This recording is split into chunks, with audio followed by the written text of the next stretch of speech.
In tonight's edition, is Australia going to be swamped by unhappy American Democrats? The 485 age cap issue is kept alive in the general media, and early childhood teachers get a change in the skill assessment process. An unexpected 189 invitation round gives joy to many applicants. University job cuts make the PM statements look a little hollow, and one happy family gets their dream minister intervention.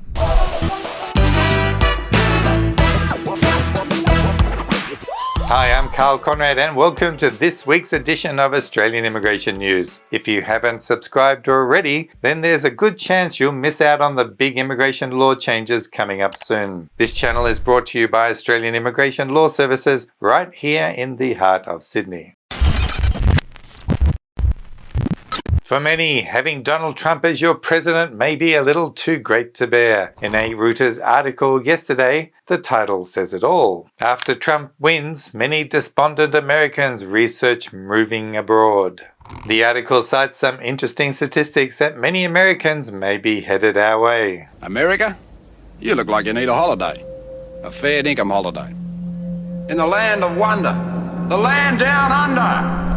In the article it says, Google searches for move to Canada surged 1,270% in the 24 hours after the US East Coast polls closed on Tuesday, company data shows. Similar searches about moving to New Zealand climbed nearly 2,000%, while those for Australia jumped 820%. Late Wednesday evening on the US East Coast, Google searches about immigrating were hitting all-time highs for all three countries, according to a Google official. Now, don't worry about the Labor government's "We Are Full" sign. Come for a visit and see how you like the place.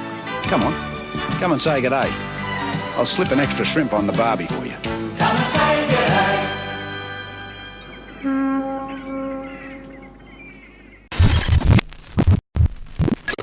From the 7th of December, early childhood teachers will get a new skill assessment body. The Australian Children's Education Care Quality Authority takes over the role from AITSL with a few modifications. Firstly, for those who study in Australia and other English-speaking countries, the exemption for providing an English test result becomes easier. There will now be a 1-year study requirement instead of the old 4 years. In addition, there are some alternative methods to demonstrate your English ability. In relation to the mandatory supervising teaching practice, there are also some clarifications about how that must be demonstrated. It's all too complicated to discuss here, but you can find the information on the ACECQA website, and we'll leave a link in the description of this video. At least the application fee remains about the same at $1,100.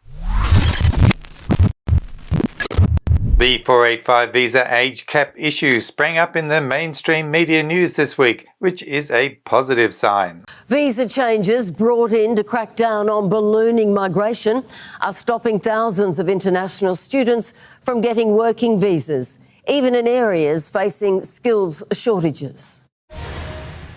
Chasing a dream down under. I had 4 weeks in perioperative and I absolutely loved it. Julie Blassetti sold her house in Boston, moved her family to Australia, paid $80,000 to study, all to become a nurse. But less than 6 months out from finishing her degree, the Albanese government changed the system. I was in shock and I was devastated. The now 39-year-old planned to move on to a temporary graduate visa to work as a nurse next year. The age limit was 50, but was reduced in July.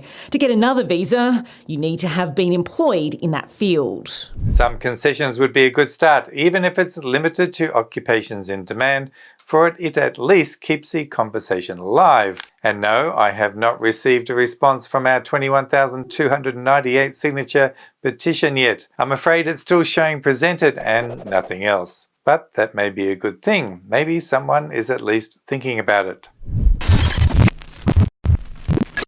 This week it was good news to see another 189 invitation round being sent out, even to those who currently hold 491 visas, much to their distress and frustration. For those unaware, a 491 visa holder cannot apply for the 189, 190 or 186 visa until they have held their 491 visa for 3 years. Of course, by then, they would just apply for the cheaper and easier 191 visa anyway. Now, the occupation and points we have observed here, but of course they are not all the occupations. Early childhood teacher, 75 points. Secondary school teacher, 75 points. Electrical engineer, 90 points. Agricultural consultant, 90 points. Accountant, 95. Quantity surveyors, 70 points. Architect, 75. Structural engineer, 80. Civil engineering draft person, 70. Construction project manager, 75. Social worker, 80. Registered nurse, 80. ICT applications programmer, 95. And solicitor, 90. The Immigration Department will soon publish a full list of occupation and points required for an invitation on the Skill Select website, and we will let you know when it lands there.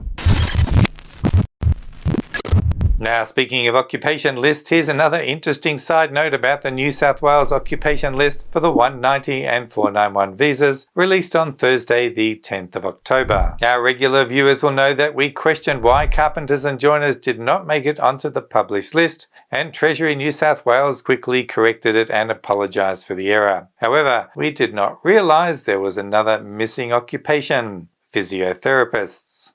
Well, it makes you wonder, after they found they mucked up the list by not putting carpenters on it, management would have checked it out again to make sure there were no more errors, right? Well, apparently not. Many physiotherapists freaked out that their occupation was not on the New South Wales list, so they started looking for jobs in other states. New South Wales says they corrected it on Friday, the 11th of October, but this cannot be verified, and according to some people we spoke to, some say Monday after the Australian Physiotherapy Council complained. I can confirm from the New South Wales government, after speaking to them directly, that it was always intended that physiotherapists were to be on the New South Wales occupation list, so do not worry about it suddenly coming off. Yesterday, the PM was holding a press conference boasting about the 1 million jobs he created since coming to power. Making sure at the same time we've done it in a way where 1 million jobs have been created since I was elected Prime Minister. However, the mood at many universities around the country is particularly bleak, with slashed incomes creating job losses, such as this story about ANU University by the ABC. At the ANU's Bush campus in Canberra, anxiety is brewing. 1 in 8 staff members is facing the prospect of being made redundant as the university confronts a $200 million deficit. So far, 7 universities have announced significant restructures that could amount to more than 1,200 jobs lost. The underlying issues are a change to the funding for domestic undergraduate students. And now the looming prospect of caps on high-paying international students. You take that out of the economy, that has a significant impact, particularly for our small business, our tourism sector, because families come and visit. So the knock-on effect is significant. Which could spell trouble in the ACT, where international education is one of the most lucrative exports, worth more than $1 billion a year. I'm sure many of the university staff will wonder what the PM is talking about after he boasts about the government's philosophy. The economy needs to work for people, not the other way around.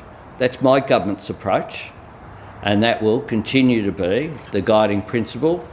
No one held back, no one left behind. Quite a number of people will feel they have been left behind as collateral damage by the student visa cap policy. And to rub salt into the wounds of people facing the act, the government is willing to throw money to third world countries to take their citizens back. Perhaps instead they should give money to the people who lose their jobs as a direct result of changes in government policies. You may remember from a video we released on the 23rd of September last year, where the Lee family was waiting for the Immigration Minister to assess their ministerial intervention application. If you missed that story, we'll leave a link at the end of this video. Well, the fantastic news is that the whole family was granted their permanent residency last week. This is significant because the family does not have an eligible family member to sponsor them for the traditional 143 contributing parent visa pathway, nor do they have a community organisation to sponsor. That is because their teenage son is too young to be able to sponsor on his own. I caught up with the Lee family on Zoom soon after they received the good news. Hello everybody and congratulations, and it's so nice to see everyone with a smile on their face. So young John, you're the Australian citizen, and how does it feel to be able to keep your family with you in Australia?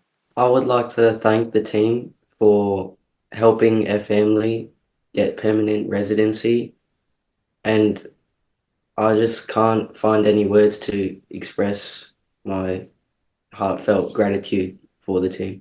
Thanks, John. I can really appreciate how you're feeling. And Mum and Dad, you've carried this burden for a long time. Getting permanent residency is our biggest dream has came true. And we left the country to build better life for us. And today we celebrate a milestone moment with a lot of joy and gratitude. I would like to express my gratitude for the support of Karl, Hassan, and Tim. Your dedications helped our family get through a tough time. Your expertise was our last chance, and you transformed it in our greatest success. Thank you very much. Thanks, guys. We really appreciate the kind words. And Anna, you've grown up from a teenager to become a registered nurse, so congratulations. It's been a while since we all first spoke on Zoom, hasn't it? It's probably been since 2020, I would say. So you've been a part of our journey. So thank you so much to the team. Thank you to Han for working with us directly and being with us for every step of the way, from John's citizenship application to my 189 to the ministerial intervention as well. Your expertise and your patience has helped us through these processes in our journey. And I'd like to thank you, Karl, for overseeing our case and showing your leadership and your trust in the team, and helping us navigate through this process, as well as Hashan as well. Thank you to Hashan for providing us with his expertise during the ministerial intervention submission, and helping us present our case in the best light possible. I'm sure the whole staff will be very touched by your kind words and thoughts, as I am.